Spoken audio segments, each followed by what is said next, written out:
वाले गोलगप्पे। आशापुर नाम का एक गांव था जहां एक गरीब परिवार रहता था। उनके परिवार में अशोक नाम का एक आदमी था। उसके परिवार में उसकी पत्नी, उसके 2 बेटे, एक बहू और 2 पोता पोती रहते थे। एक दिन शाम होते ही उनकी गली में गोलगप्पे बेचने वाला आता है।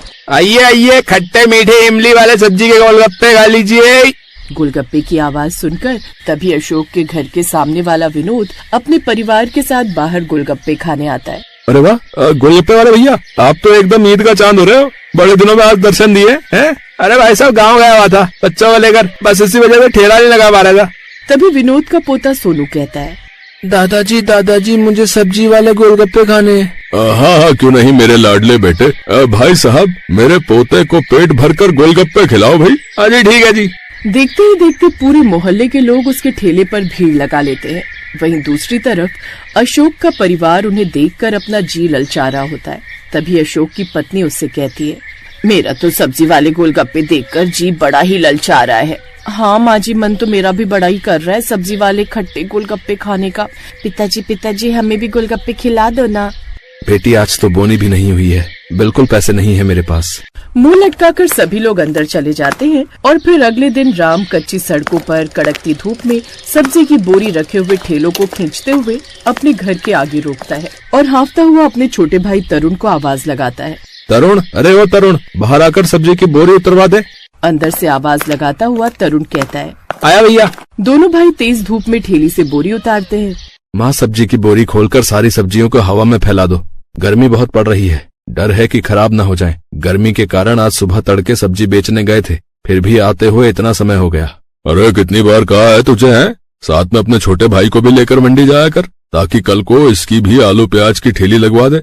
अब एक की कमाई से घर नहीं चलता है, खाने वाले 10 लोग और कमाने वाला एक आदमी है। आखिर कितना करोगे तुम? नहीं पिताजी, अभी तरुण छोटा है, मैं अभी इसको इस काम में नहीं डाल सकता हूँ। अशोक की गरीबी का सबसे बड़ा कारण यही था। परिवार में खाने वाले 10 और कमाने वाला 1, जिसके चलते घर कभी आगे नहीं बढ़ सका। राम की हालत भी इसीलिए खराब रहती थी क्योंकि वो जो भी पैसे कमाता था उनसे अपने परिवार का गुजारा चलाता था। दोपहर के समय राम खाना खाता है, जहाँ उसकी पत्नी कोमल उसके आगे प्याज की भुजी और साथ में 2 रोटी रख देती है। ये क्या, आज फिर तुमने प्याज की भुजिया बना दी? मेरी तो रोज रोज इसे खाने से भूख ही मर गई है। सारे दिन धूप में धक्के खाकर सब्जी बेचो और एक टाइम ठीक से खाना भी नसीब नहीं होता है। राम तो बेकार में बहू पर गुस्सा कर रहा है। घर में जो रखा है वही तो बनाएगी बेचारी। तुम्हें तो बस हमेशा बहू का पक्ष लेना है। मेरी तो जुबान फीकी पड़ गई है इस प्याज की भुजिया को खा खा कर। अरे बहू कभी तो रसेदार सब्जी भी बना सकती है। मेरा तो तीखा चटपटा खाने को मन तरस गया है। वाह जी वाह, जेब से खर्चा भी नहीं और मक्खन मलाई भी खाने को चाहिए। थोड़ी देर बाद राम मुंह बनाकर बाजार में सब्जी बेचने चला जाता है। हे भगवान, आज तो कोई ग्राहक आने का नाम ही नहीं ले रहा है। बिल्कुल भी बिक्री नहीं हुई आज तो। तभी राम अपने आगे एक ठेला लगा देखता है। ये ठेले वाला ऐसा भी क्या बेच रहा है जहाँ लोगों ने मक्खी की तरह भीड़ लगा रखी है? फिर ठेले वाले ग्राहकों को आवाज लगाकर बुलाता है, आइए आइए, अरे भाई साहब, सब सब्जी वाले गोलगप्पे खाइए भैया। अरे 10 रुपए का 1, 20 रुपए के 3। राम ये सुनकर हैरान हो जाता है और मन ही मन कहता है, बाप रे, इस गोलगप्पे वाले ने तो लूट मचा रखी है।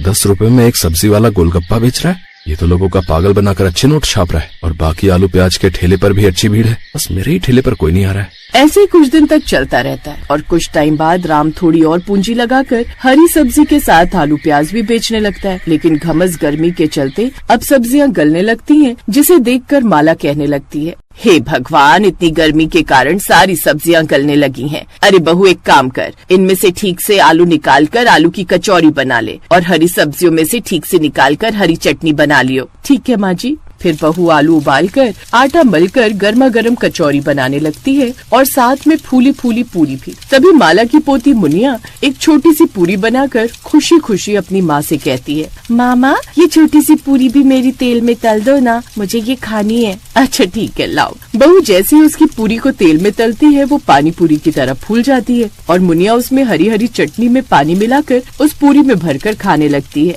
माँ, इस पूरी के अंदर ये पानी भरकर बिल्कुल गोलगप्पे की तरह लग रहा है ना। मुनिया की बात सुनकर उसकी माँ के दिमाग में एक जुगाड़ आता है। राम सब्जी बेचने चला जाता है और शाम को सुरभि बहुत ही स्वादिष्ट मिक्स वेज की सब्जी बनाती है और साथ में परात में आटा और सूजी गूंथती है। तभी बाहर से माला ये सब देखकर कहती है, अरे बहू, आज ये इतनी सारी मिक्स वेज की सब्जी किसके लिए बनाई है और ये आटा सूजी अलग अलग क्यों मान रही है? आज कुछ खास बना रही है क्या? माँ जी, हरी सब्जियों में से इतनी सारी सब्जियाँ निकली थी और अगर मैं न बनाती तो ये खराब हो जाती, इसलिए आज मैं सब्जी वाले गोलगप्पे बना रही हूँ। अरे वाह बहू, फिर तो मजा ही आ जाएगा। ला, धनिया पुदीना की चटनी मैं बना देती हूँ। सभी ससुराल वाले मिलकर हलवाई की तरह गोलगप्पे बनाते हैं और सुरभि उन्हें मंदी मंदी आंच पर तेल में तलती है। थोड़ी देर बाद एक टोकरी भरकर गोलगप्पे बनकर तैयार हो जाते हैं और साथ में खट्टा मीठा पानी भी बनकर तैयार हो जाता है। कुछ देर बाद सुरभि अपने गरीब परिवार को सब्जी वाले गोलगप्पे बनाकर खिलाती है, क्योंकि वो कब से इनकी इच्छा अपने मन में मार कर बैठे हुए थे, जो खाने के बाद सभी को बहुत पसंद आते हैं। तभी अशोक खुश होकर कहता है, एकदम फर्स्ट क्लास का सब्जी वाला गोलगप्पा बनाया है तुमने बहू। हाँ, आखिरकार आज पहली बार गोलगप्पे का स्वाद चख लिया है। बहू, दो और खिला दो बस। हाँ पिताजी, मैंने आटे वाले गोलगप्पे बनाए, उनका भी स्वाद चखकर बताइए कैसी है। अरे हाँ हाँ, क्यों नहीं। एक एक करके सुरभि सबको गोलगप्पे के अंदर मिक्स वेज की सब्जी की फिलिंग भरकर खिलाती है और आखिरकार गरीब ससुराल वालों का सब्जी वाले गोलगप्पे खाने का ख्वाब पूरा हो जाता है। और कुछ दिन बाद सुरभि अपने घर के आगे ही सब्जी वाले गोलगप्पे का ठेला भी लगा लेती है और दूसरे गोलगप्पे वाले से कम दाम में बेचने लगती है। कुछ नया और अच्छा देखकर उसके ठेले पर ग्राहक आने लगते हैं, जिससे उसकी अब खूब अच्छी खासी आमदनी होने लगती है, जिससे बहू अपने गरीब परिवार के दिन अब धीरे धीरे सुधारने लगती है। अब वो सब लोग खुशी खुशी रहने लगते हैं।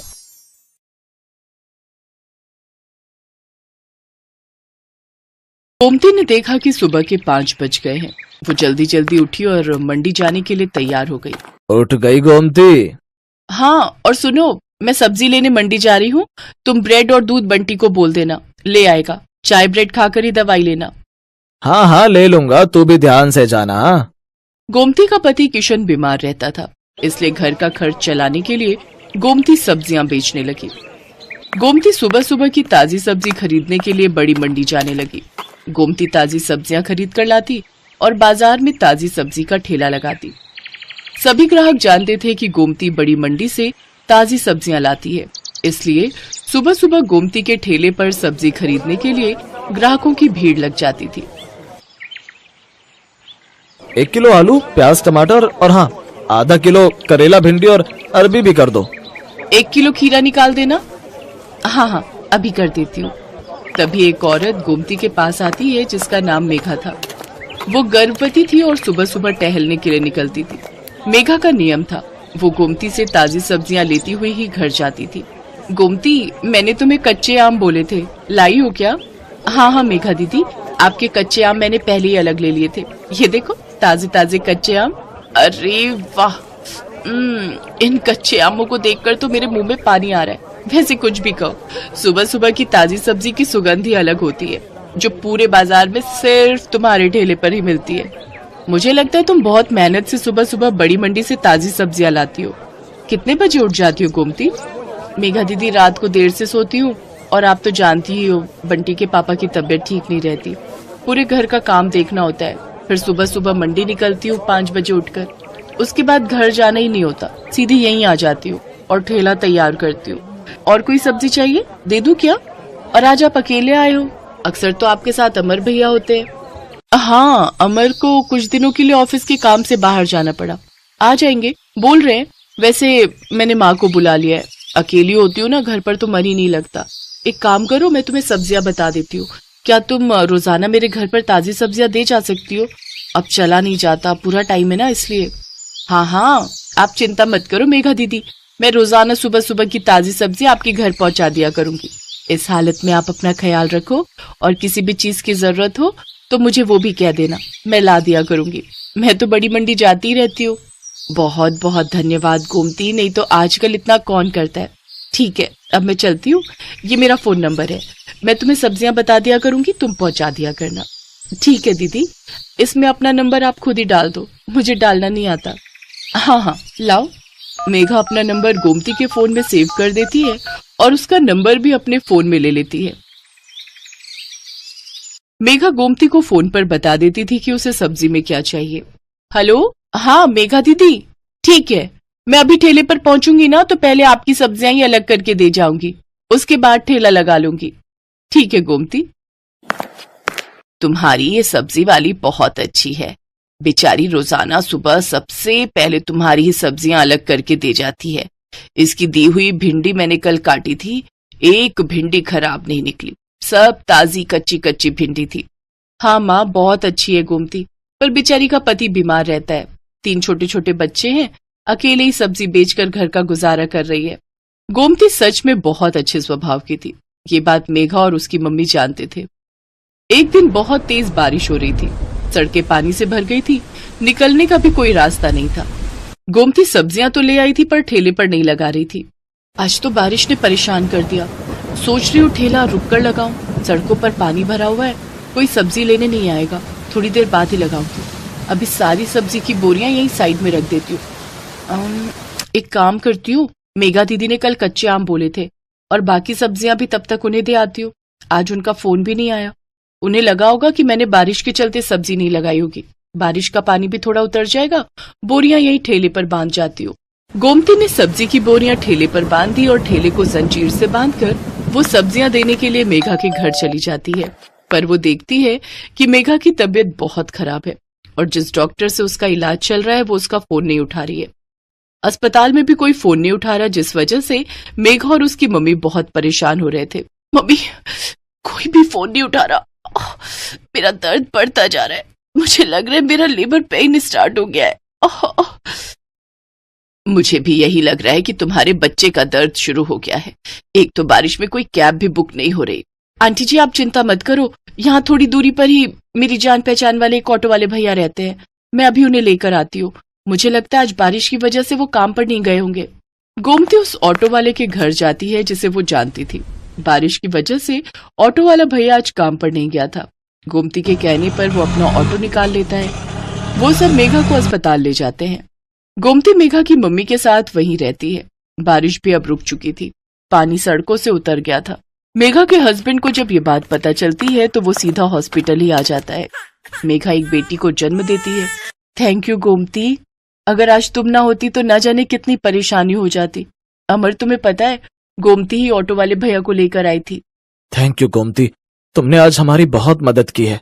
इसमें थैंक यू की कोई बात नहीं है भैया, ये तो मेरा सौभाग्य है कि मैं मेघा दीदी की मदद कर सकी और मैं बहुत खुश हूँ कि मेघा दीदी ने इतनी प्यारी सी गुड़िया को जन्म दिया है। अब तो मैं मिठाई खाऊंगी। गोमती को ध्यान ही नहीं रहा, वो अपना ठेला और सब्जियां सुबह से छोड़कर आई हुई थी। सब सब्जी वाले बारिश की वजह से वहां से जा चुके थे। गोमती देखती है उसका ठेला और सब्जियां कोई चोरी करके ले गया। गोमती बहुत रोती है। ये बात जब मेघा और अमर को पता चलती है तो वो गोमती की मदद करते हैं। गोमती, हमारी अपनी दुकान कब से खाली पड़ी थी, अब तुम हमारी दुकान को अपनी सब्जी की दुकान बना लो। अब से तुम दुकान पर बैठकर सब्जी बेचा करो और टेंशन मत लो, हम तुमसे दुकान का कोई किराया नहीं लेंगे, तुम आराम से अपनी सब्जी की दुकान चलाओ। गोमती की आंखों में खुशी के आंसू आ जाते हैं। कुछ समय बाद गोमती का पति किशन भी ठीक हो जाता है। अब वो दोनों मिलकर मेहनत से सब्जी की दुकान चलाने लगे। दुकान बनने की वजह से गोमती के पास और भी ग्राहक बढ़ गए। सब जानते थे कि अगर सुबह सुबह की ताजी सब्जी कहीं मिल सकती है तो सिर्फ गोमती सब्जी वाली की दुकान पर।